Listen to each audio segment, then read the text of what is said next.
My name is Brandon Lowkaran. I own the Lowkaran Group, and we primarily serve investors that are looking to grow their net worth and also get tax benefits while diversifying in real estate itself. So, Okay. yeah. And then how did you get started in this industry? Was that something that you were always planning to be like, I'm going to be an entrepreneur and I'm going to own my own business? Tell me your journey a little bit. Sure. So funny story is like I was that kid in school that knew exactly what I wanted to do in high school. So I wanted to be a race car driver. However, it's like you need a lot of money to be a race car driver initially. And it's kind of dangerous. Yeah. Well, that doesn't scare me, but it's more so like so then I was like, let me work on my plan B, which was construction. So I got an internship at an architect firm while I was in high school, and then moved. And after we got out of that, I pretty much like was going to community college to appease my mom. Yes. It's like, so then after I landed a job at a construction company, and I became a project manager rather quickly. So, I was working a regular 9 to 5, called it corporate America, but it's not really corporate. And then I kind of had this idea, like my mom was going to be, moving. She's going to be selling her house. Her new husband was going to, sell his house, and they're going to buy a house together. So she was like, hey, you like real estate. Why don't you go get, your license? So I ended up doing that, and they ended up not doing any of that. Oh, my goodness. And then kept on working and whatnot, did it as my side hustle. And then in 2018, 2019-ish, I jumped in full time. Wow. Never looked back. Yeah. Okay, and here we are today. Yeah, exactly. That is amazing. So for your business, when you are looking for people to come work with you and be on your team, what are you looking for? Like, what kind of things are you like, okay, I want to make sure that I definitely have somebody who's like this on my team, something like this, definitely not this. Tell me a little bit about that. So I would say the biggest thing for me is making sure that they have drive. I always say, you could teach somebody how to do a task, right? You could teach them about a product or whatever it may be. However, you cannot teach motivation. That just comes from within. So for me, it's like, that's like the number one thing I look for with people is making sure that they have the right drive and the right attitude, because the right attitude, they can learn anything, they can do anything they want to do. And then that gives you a good foundation to really build off of that. So absolutely. Yeah. And now can you tell me a little bit about marketing for your team? What are you guys doing to get your name out there, putting yourselves out there online, whether it's through Instagram, TikTok, YouTube? What are you guys doing? Sure. So last year I dove like deep into YouTube. Okay. So, we upload a video on YouTube every day. Oh, wow. So that actually brings in leads now, and so we're happy. And just like regular social media, Facebook, Instagram, LinkedIn. We do quite a bit of LinkedIn outreach as well, because I think LinkedIn is a unleveraged platform for most businesses, because and I think it's really cool. So we do a lot on LinkedIn, a lot on Facebook, and some on Instagram, but mostly like our focus has been YouTube. To grow on YouTube. Yeah, I love that when everybody answers this question, they all have their little like social network or social media that works best for them, because it's not a one-line type of place where your company is thriving. It's very different in different areas for everybody. And it's different for personalities too, yes, right? Like that's right. Each platform, like I may not be as good on Facebook as some people. However, someone else, like, that would work for them. And yeah, that's you okay. resonate, on YouTube. Absolutely. So. And now, how are you keeping up with the latest trends, the latest technology when it comes to the real estate industry? What are some resources? Resources, I would say we just utilize we don't utilize a ton of technology. It's more so like our communication is what we leverage. Like we want to make sure that we can answer all the questions for our clients, and having that ease of communication. So usually what we do is like we start a group chat with our clients, and that way, if I'm unable to answer it, Nina, who works for me, she could do it. Or, and then as far as technology, we use like Rail Scout for real estate, sending, real listings and whatnot. And then obviously internally we use Teams, so that's been helpful.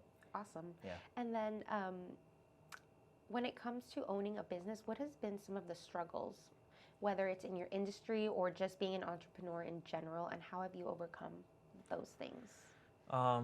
So struggles, I would say, is really being consistent. I'm With more. What? It's like what you got to do, especially as a business owner, like lead generation, like bringing in new business, and that's always been like the biggest struggle initially, because you're like, you get like, I feel like a lot of business owners, a lot of entrepreneurs, we get into entrepreneurship because like we like the shiny object syndrome, and like we're like, oh, that looks cool, like I'm gonna jump into that, let me do that, and it's like, it shouldn't be that way, and we know that up here, but it's hard to like do it, like consistently. So I would say just that's been the biggest struggle for me personally, is just being consistent. And starting last year, I've basically said like, I need to do this consistently. Yeah. And which is just lead generation, bringing in new business and whatnot, and really just focus on that first before I'm able to do anything else. I love that you're self-aware about that Yeah. too. Like, I know. No. That's the first level, right? Yeah. Like, you got to know what Absolutely. Yeah. And now, what has been some of the most memorable situations that you've had with any of your clients where you're just like, oh my gosh, I can't believe that through what I am doing, I'm able to help somebody out in such a big way. It's not just a transaction. Yeah, so really the stories that come to mind are the ones like, I actually had one recently where it's an investor, right? And like they have a goal of retiring, or really wanting to retire and leave their 9 to 5. So basically people will come to me and tell me, hey, Brandon, I need to bring in, $150,000 a year to be able to leave my 9 to 5. And what we'd like to do is develop a plan, and we come up with a plan based on their assets and what they have coming in every single month, and we are able to just execute on that. And when we were able to execute on that, like I just had a guy recently that was able to quit his job, and brings in 150K a year. So that's been like amazing for me, because you feel like you're really helping them, and that actually helps them more in life, because they're able to give to the world more of themselves, and also, they don't have to worry about how they're going to put food on the table. Absolutely, and that's like no small feat there. That's such a huge thing that you're able to like get them to where they want to be, where sometimes, I don't know if they feel like, am I going to be able to do this? But you help close that deal and help them come to terms with like, hey, you can leave your 9 to 5 and just do what you need to focus on. Yeah. So that's a huge thing that you do for people. Right. It buys them back time too with their family, right? And there you go. Like, I feel like a lot of times they get the short end of the stick. Oh yeah, no, absolutely. So. And what are some common misconceptions in your industry that you just like want to clear right now? Like, listen, this is not true, or like that's false. You actually need to be doing this. Yeah, I think people think like when you get into real estate, people automatically call you and say, I want to buy a house, or I want to sell a house. I think that's a massive misconception. I think it takes a lot of work. It takes a lot of consistency. That's probably the biggest one. I would say also people think like you don't do anything all day. And in reality, like you're doing a lot more than you think, right? Yeah. And it's, we're already hard on ourselves. So it's like, it's sort of that kind of thing. And then the other thing I would say is people think like we don't take vacations, and I would say like that one's actually true. Like, you're that always one I can confirm. Yeah, like that one's actually true. So that's been the hardest thing, is like taking time away for myself. So okay, and on that note, how are you finding boundaries to make time for yourself? So right now we are sort of reimagining our business in an attempt to set it up that way, so I can buy time back for myself and the people that work for us, which is really just kind of reinventing our business, or adjusting, right, pivoting a little bit. So that's been working on our investment fund. We're actually working on an investment fund to raise capital where we could help more investors achieve financial freedom, and more people that just don't have a lot of capital to start with. Yeah. So that way we could focus on those clients more. So we're kind of like focusing on less to be able to like buy our time back, but it's actually going to actually do a lot better in our thing. So it's really just looking at ways to reimagine ourselves, and continuously like reevaluating what we're doing, and then doing that thing. And it's really hard. It's probably one of my like toughest thing to do, is like feel like taking time away from my business to like not work on myself, to work on myself. And so that's been, I'm still struggling with that. You're working on it. It's a work in progress. Yeah. Well, I wish you so much luck with that. Thank you. And now, speaking of reimagining, for your business, where do you guys see yourself in the next 5 years? Like any future goals or plans that you're thinking of, maybe expanding? Yeah, so I see us sort of like what we've been building is sort of a vertically integrated company, right? So an entire organization. So within 5 years, I see us, on track to, be almost $1 billion company is our goal. And, at least worth at $100 million or something like that. But really just having the synergy within all the companies that we have. So, the real estate team serving the construction company that serves the property management company, and they all serve the investment fund. So that's like sort of the vehicle that we've looked at, and it's sort of just like mini monopoly is what I like to say. Yeah. And then when it comes to your clients, when are they mostly reaching out to you? Like, what kind of issues are they having? I know you said they're trying to like get out of like 9 to 5 and investing, but what are some other things when they're reaching out for you? Like in what way? Can you? Yes, like for example, if they're looking for a home, it's not just investment for them. It's purely just like we want to relocate, or if anybody is looking to sell anything. Yeah.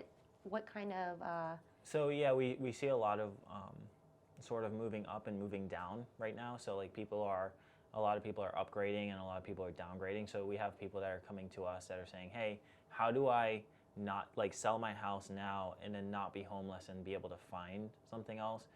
That's been like really difficult for most people. So we've been able to help them navigate that, where we sort of like hedge their bet and write a very compelling offer in order to find a house, but not also leave them homeless. Yes. Because as you know, like the housing market's on fire right now, and it's been difficult to like when anything goes on the market, it just flies off. So if they put their house on the market and it sells quickly, it leaves them in a pinch to be able to find another house that they actually love. Yeah. So that's been like one of the things is making sure we navigate that well, and people have been like coming to us to help them with that.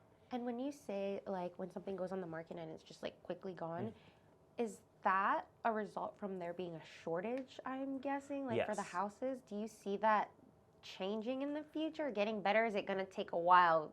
Or what do you, I know you don't have a crystal ball, right?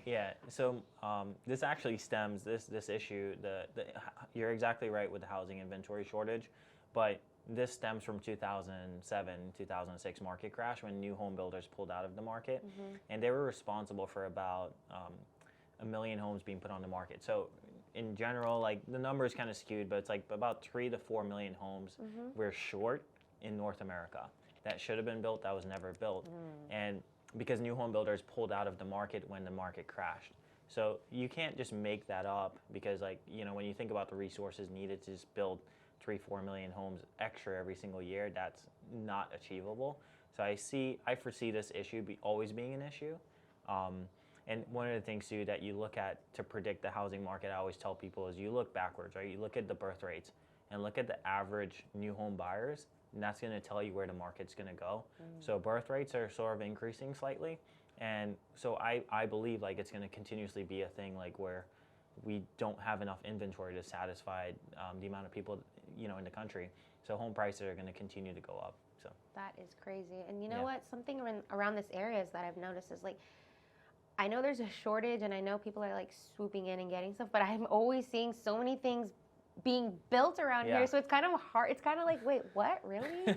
But I guess it's just being swooped up as soon as they're finished. But I just feel like we're building so much that it's also going to be like, it feels a little bit oversaturated maybe. Like I like seeing some of the trees, and I know there's some data centers being built too, and it's kind of just like, when is there a limit? Like, what if we run out of space to like build real estate? Like what's gonna happen? Like it makes me curious. Yeah, I think like urban sprawl is like, as normal, right? Like it's sort of like this sort of like we're gonna continuously expand out. And so like right now, the markets that are expanding actually, like when you think about outside the DC area, it's like Winchester, it's Richmond, it's even south of Richmond, Petersburg, Norfolk, all these areas are expanding because of the sprawl, right? And because people are not able to afford these new homes, like you said, are being built inside and closer in. Yes. Because they are really made for like